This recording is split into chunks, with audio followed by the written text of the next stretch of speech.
तो दोस्तों स्वागत है आप लोग का Q&A सिस्टम में। दोस्तों अगर आप लोग बिहार बीपीएससी की तैयारी कर रहे हैं तो दोस्तों आप लोगों के लिए मोस्ट इंपॉर्टेंट क्वेश्चन दोस्तों मैं लेकर आ रहा हूं साइंस की। दोस्तों अभी तक दोस्तों 40 क्वेश्चन करा चुका हूं, उसके आगे सीरीज दोस्तों जारी है।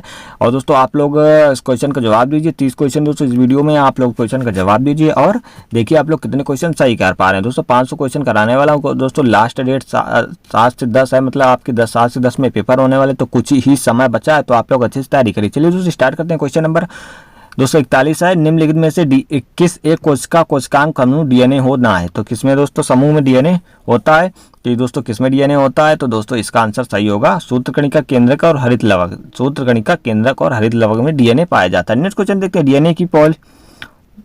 डीएनए की पॉलीन्यूक्लियोटाइड श्रृंखला में क्या समाविष्ट होता है। तो इसका आंसर क्या होगा आप लोग को पता, कमेंट कर दीजिए। तो दोस्तों इसमें एक नाइट्रोजनी क्षारक, डीऑक्सी राइबोसोम, शर्करा और फास्फेट समूह होता है। दोस्तों क्या एक नाइट्रोजनी क्षारक, डीऑक्सी राइबोसोम और शर्करा पाया जाता है जो डीएनए की पॉलीन्यूक्लियोटाइड श्रृंखला में होता है। चलिए नेक्स्ट क्वेश्चन, किस देश की गाय टी कप काऊ के नाम से जानी जाती हैं। टी कप काऊ के नाम से किस देश की गाय जानी जाती हैं। तो ये दोस्तों भारत की हैं। किसकी, भारत की हैं दोस्तों गाय टी कप काऊ के नाम से जानी जाती हैं। नेक्स्ट क्वेश्चन है, गाय की सर्वाधिक दूध देने वाली नस्ल कौन सी है। जो गाय की सर्वाधिक दूध देने वाली नस्ल है ये शाहीवाल है। कौन सी दोस्तों, शाहीवाल है। चलिए नेक्स्ट क्वेश्चन है, थारपारकर किस पशु की नस्ल है। जो थारपारकर है जो ये किस पशु की नस्ल है। तो ये दोस्तों गाय की है। किसकी दोस्तों, गाय की है थारपारकर नस्ल। चलिए नेक्स्ट, सुजाता किस पशु की प्रजाति है। जो सुजाता की बात करें ये किस पशु की प्रजाति है। तो ये दोस्तों गाय की है। किसकी, गाय की सुजाता पशु प्रजाति है। नेक्स्ट, चिकनी आद्र अंतर्द्रव्यी जालिका के अनुरूप कार्यों में से एक कार्य है। तो इनमें से कौन सा एक कार्य जो चिकनी अंतर्द्रव्यी जालिका के अनुरूप कार्य करती है। तो ये दोस्तों विषैले पदार्थों का निर्विषीकरण। क्या दोस्तों, विषैले पदार्थों का निर्विषीकरण करती है। चलिए नेक्स्ट क्वेश्चन है, निम्नलिखित में से क्या डीएनए में मौजूद रहता है किंतु आरएनए में मौजूद नहीं है। तो डीएनए में क्या है दोस्तों और आरएनए में क्या मौजूद होता है, तो ये आप लोग बताना है। तो दोस्तों डीएनए में मौजूद रहता है किंतु आरएनए में, मतलब जो डीएनए में है लेकिन वो आरएनए में नहीं है। तो जो थायमीन है जो आरएनए में नहीं पाया जाता, ये आरएनए में दोस्तों नहीं पाया जाता लेकिन डीएनए में ये पाया जाता है थायमीन। चलिए नेक्स्ट क्वेश्चन, आरएनए का प्राथमिक कार्य क्या होता है। जो आरएनए होता है दोस्तों राइबो न्यूक्लिक एसिड, तो इसका प्रमुख कार्य क्या होता है। तो इसका प्रमुख कार्य दोस्तों प्रोटीन संश्लेषण होता है। क्या दोस्तों, प्रोटीन संश्लेषण। चलिए नेक्स्ट क्वेश्चन, राइबोसोम्स होते हैं। तो राइबोसोम्स क्या होते हैं। तो दोस्तों राइबोसोम्स क्या होते हैं, ये दोस्तों आरएनए होते हैं। क्या दोस्तों, आरएनए राइबोसोम्स होते हैं। चलिए नेक्स्ट क्वेश्चन, अनुवांशिक यूनिट अर्थात जीन होते हैं। तो अनुवांशिक यूनिट जो जीन होते हैं तो ये कहाँ पर होते हैं। तो ये दोस्तों ये गुणसूत्रों में, कहाँ पर, गुणसूत्रों में अनुवांशिक जीन होती है। चलिए नेक्स्ट क्वेश्चन, डीएनए की द्विकुंडली संरचना किसके द्वारा दी गई। तो जो डीएनए की द्विकुंडली दोस्तों संरचना है ये किसके द्वारा दी गई थी। तो दोस्तों ये किसके द्वारा दी गई थी, ये दी गई थी वाटसन एंड क्रिक द्वारा। किसके, वाटसन एंड क्रिक द्वारा ये डीएनए की द्विकुंडली ये संरचना दी गई थी। अगर आप लोग को आंसर पता है तो साथ साथ कमेंट करते चलिएगा। आंसर का अगर कोई भी क्वेश्चन का आंसर गलत लगे आप उसको कमेंट कर दीजिएगा, तो उसको पिन कर दिया जाएगा, कमेंट आपका पिन कर दिया जाएगा। नेक्स्ट क्वेश्चन है, सबसे पहले डीएनए को अलग किसने किया था। दोस्तों सबसे पहले डीएनए को अलग किसने किया था। दोस्तों ये फोबेस लोवेन ने किया था। दोस्तों फोबेस लोवेन ने डीएनए को अलग किया था। डीएनए के 2 स्टैंड बंधे होते हैं। तो जो डीएनए के 2 स्टैंड बंधे होते हैं किससे बंधे होते हैं, तो ये हाइड्रोजन बॉन्ड्स द्वारा, किसके, हाइड्रोजन बॉन्ड्स द्वारा बंधे होते हैं। चलिए नेक्स्ट क्वेश्चन, डीएनए के एक तुंतगच्छ स्टैंड से आरएनए में आनुवांशिक सूचना के प्रतिरूपण की प्रक्रिया क्या कहलाती है।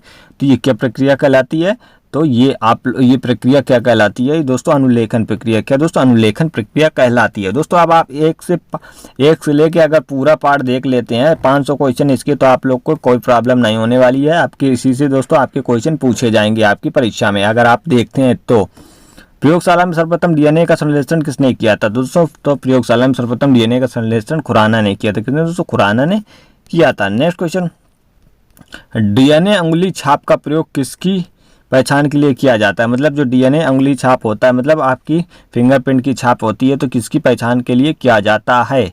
तो किसकी पहचान के लिए किया जाता है दोस्तों, ये बलात्कारी की पहचान के लिए। किसकी दोस्तों, बलात्कारी की पहचान, सॉरी मतलब ये तो क्वेश्चन गड़बड़ है, मतलब इसका आंसर होगा माता पिता की पहचान के लिए बलात्कारी और चोर, यानी कि मतलब इनके सभी के लिए पहचान के लिए किया जाता है। चलिए नेक्स्ट क्वेश्चन देखते हैं। नेक्स्ट क्वेश्चन क्या है? नेक्स्ट क्वेश्चन है डीएनए का संबंध अतिमूल प्रोटीन से है, उसे क्या कहते हैं? तो डीएनए का संबंध अतिमूल प्रोटीन से है, तो इसे क्या कहते हैं?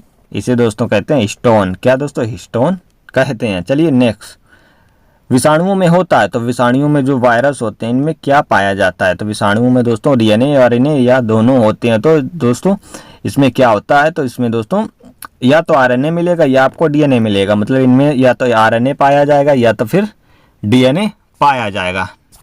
नेक्स्ट क्वेश्चन, पौधों को संक्रमित करने वाले अधिकांश विषाणुओं में क्या होता है? जो पौधों को संक्रमित करते हैं तो उनमें से सबसे मतलब क्या होता है? तो केवल दोहरे तुंग तक्षक वाला, मतलब दोहरे गुच्छों वाला आरएनए पाया जाता है दोस्तों। चलिए नेक्स्ट क्वेश्चन, दूध के दही के रूप में जमने का कारण क्या है? तो दूध दही का रूप में जमने का कारण क्या है दोस्तों? लैक्टोबैसिलस। क्या दोस्तों?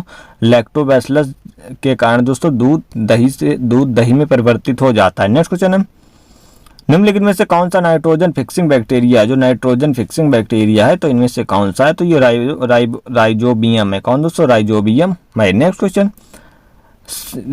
क्वेश्चन है, सिम्बायोटिक कीटाणु जो वातावरणीय नाइट्रोजन के स्थिरीकरण के लिए उत्तरदायी किसमें पाया जाता है? तो ये किसमें पाया जाता है? ये दोस्तों मटर में। किसके दोस्तों? मटर के पौधे में पाया जाता है सिम्बायोटिक कीटाणु जो वातावरणीय नाइट्रोजन के स्थिरीकरण के लिए उत्तरदायी है। नेक्स्ट क्वेश्चन है, फलीदार पादपों की जड़ों में उपस्थित गांठों में पाए जाने वाले नत्रजन स्थिरीकरण जीवाणु हैं। तो ये कौन से जीवाणु है जो नत्रजन स्थिरीकरण जीवाणु? तो सहजीवी जीवाणु। कौन से? सहजीवी जीवाणु है। नेक्स्ट क्वेश्चन है, आनुवंशिकता हेरफेर द्वारा प्राकृतिक पृथक्कतों से विकसित जीवाणुओं को कौन सा जीवाणु विभेद समुद्र में बिखरे तेल का निवारण करने के लिए उपयोग में लाया जा सकता है?